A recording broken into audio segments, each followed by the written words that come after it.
So the world's been kind of harsh lately,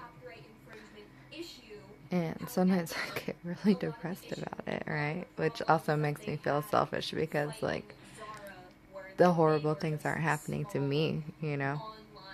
The horrible things are happening to other people, but I'm concerned about how it makes me feel. Of course, I'm concerned about them too, but the only reason I'm concerned about them is because it creates an emotional reaction in me, right? Which gets really weird, like the whole ego-driven mind thing, you know? It's stupid, but there's that episode of Friends where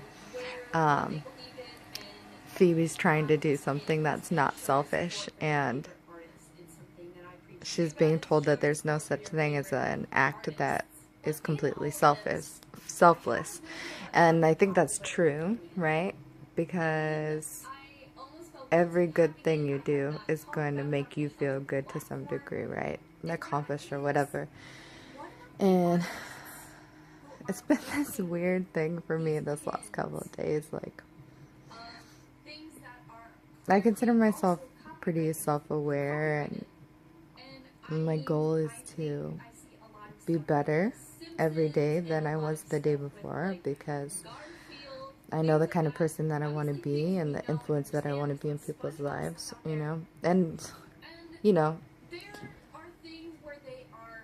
I don't think I'm that close to where I want to be, but I'm getting along there. And then sometimes I just have these moments where I don't feel like I've made any real progress, right? Like, have I changed, or have I just conditioned myself to bury down the reactions that I don't like? You know, are they still there?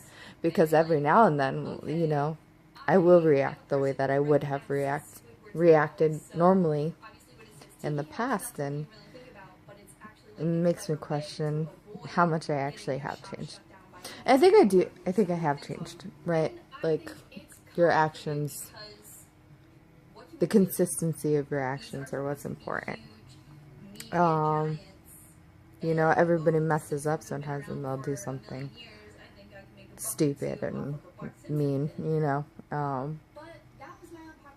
But I think if you consistently recondition yourself to not have that reaction, you know, to instead consciously choose a different path, even if there's still that part of you that is kind of ingrained to behave the old way, if it's overwhelmed by this new way of being, then I think that's the functional important part, you know.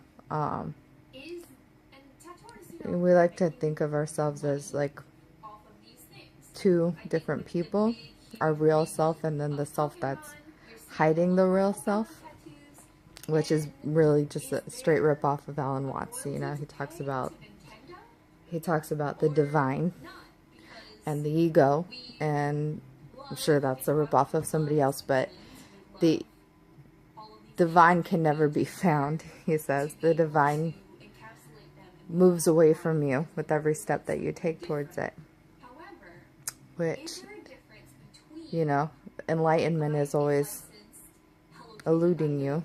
It's always just around the corner. And then the nihilistic part of me thinks that there's not even any such thing as enlightenment, except the fact that there is no real meaning, no inherent meaning to anything. And that's not to say that there's not functional meaning to things. I feel things, and things have meaning to me, and so that's important, in that it's important to me, you know. And the good things that I do for the people around me are important to me because their feelings are important to me, because their feelings affect my feelings, which sounds so fucking, like, selfish, you know, but there's no